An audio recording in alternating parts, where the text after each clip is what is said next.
If lonely means not being with anybody, not having anybody to accompany you, then the one who is lonely is actually never without company. He or she always has company. Yes? And whose company does this person have?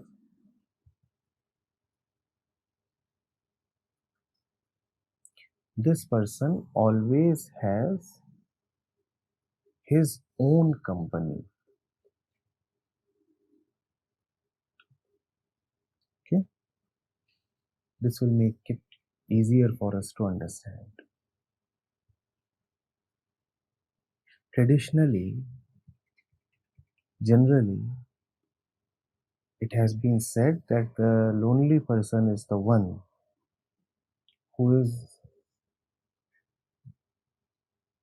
needing somebody else's company, right?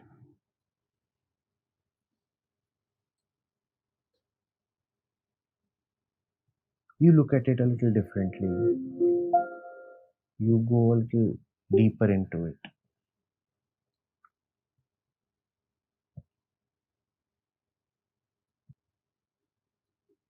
The lonely person is not just needing somebody's company. In fact, it is possible that at times he may even think that he does not need anybody's company. He may think that he is not in need of somebody's company because he already is in the company of his own thought. The fellow is thinking that he does not need anyone. And why does he not need anyone?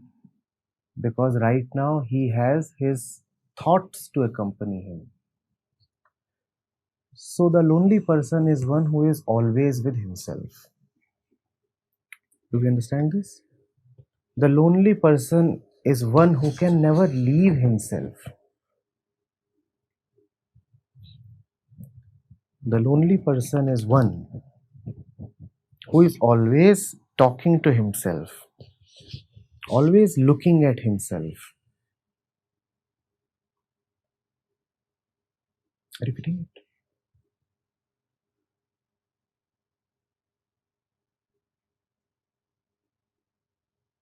He is always acutely binded to his consciousness.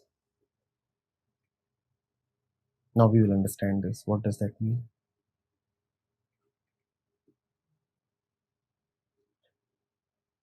The feeling of I and the feeling of other both exist only in the consciousness, right? The consciousness consists of two. Which are these two? I and the world. There is no way you can think of yourself without thinking of the world. That is the way of consciousness. The I and the world are always together. So the lonely person is always attached to his consciousness. And in his consciousness exists a figure of himself.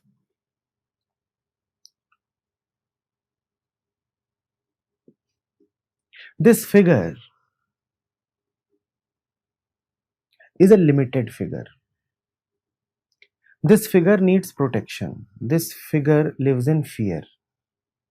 Fear of what? Fear of the world that he is parallelly thinking of. So look at what is going on there. He is not lonely at all. There is much to give him company.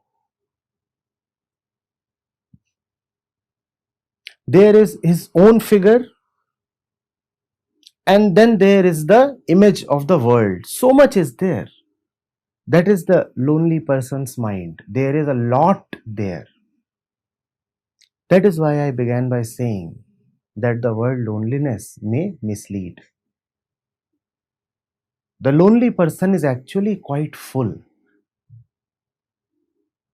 He has so much in him and going through him.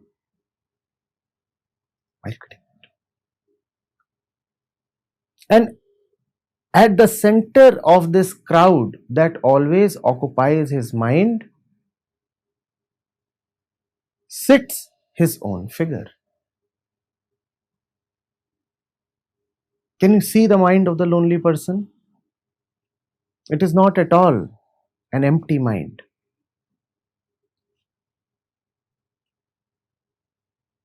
The entire world is there.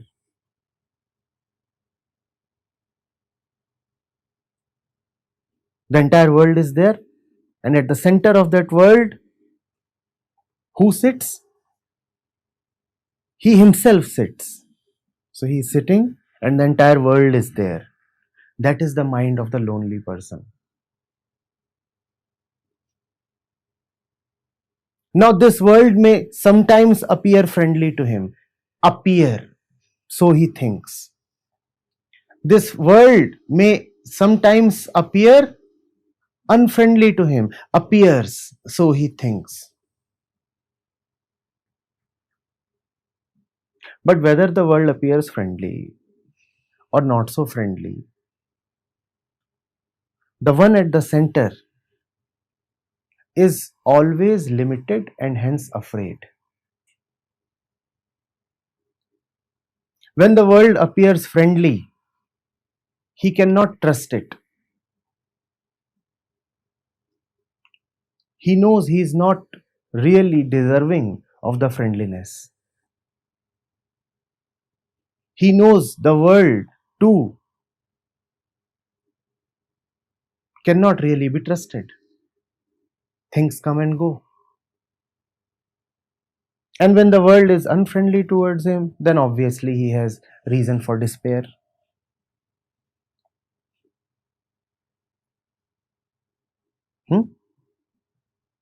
But to him, the crowd around him is the only reality. That is the lonely man. He sits at the center, and around him is a crowd. Can you look at his eyes? With desperation, with hope, with hunger. He's looking at the world. I may get this, I may get that. Who may hurt me? Who can become me? Who is going to be the next one to attack me? Who will be the one to comfort me? He is always looking at the world, right? The lonely person is always thinking. The lonely person is always busy with himself. The lonely person just cannot get rid of his own personal concerns. That is loneliness. It is far from an empty dinner table. It is a restaurant choked to capacity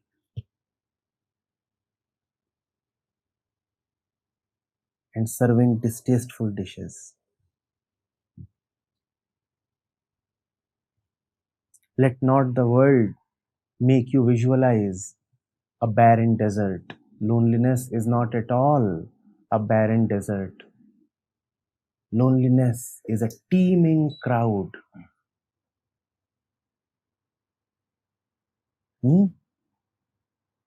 People everywhere. The world, the world, the world, everywhere. A world that is unknown, a world that really can never be fully known. Nevertheless, a world that is the only hope of the lonely person.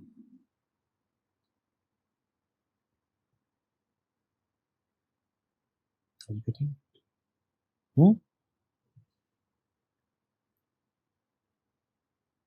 The lonely person is always walking with his own shadow.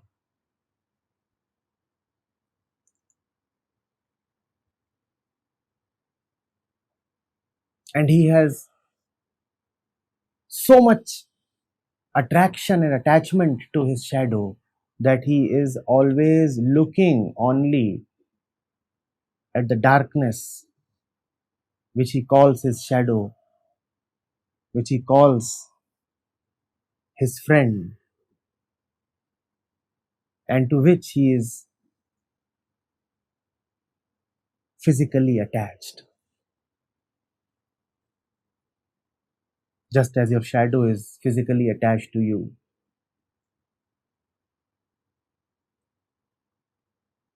He is so engrossed looking at the darkness that he will not turn back to look at the source of light. When you are busy looking at your shadow, surely you have turned your back to the sun. Have you not? That is the state of the lonely person. He is always with himself. And what is he doing with himself? Thinking of his own welfare. What will happen to me? There is me, there is the world. What will the world make of me? What can I get from the world? And how do I save myself from the world? It's a strange relationship that one has with the world. Hmm? Like in a game of kabaddi. There is me, there is the other. I have to necessarily engage with the other. If I go to the side of the other to engage with him, I may win some exploits,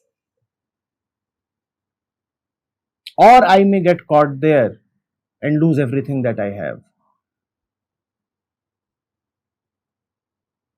That is the relationship of the lonely person with the world. He is always thinking of himself afraid, insecure, and always thinking of himself in relation to the world. He is very concerned about his self interest.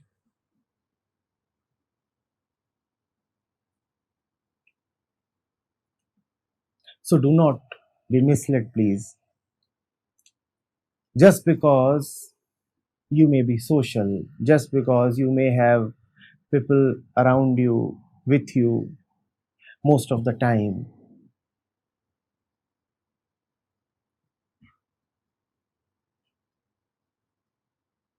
do not call yourself not lonely. To be lonely is to be surrounded. Surrounded, not necessarily on the outside, but surely within.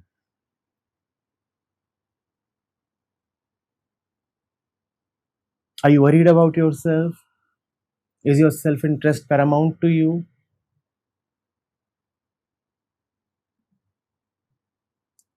Do the thoughts of future keep chasing you? Do memories keep haunting you?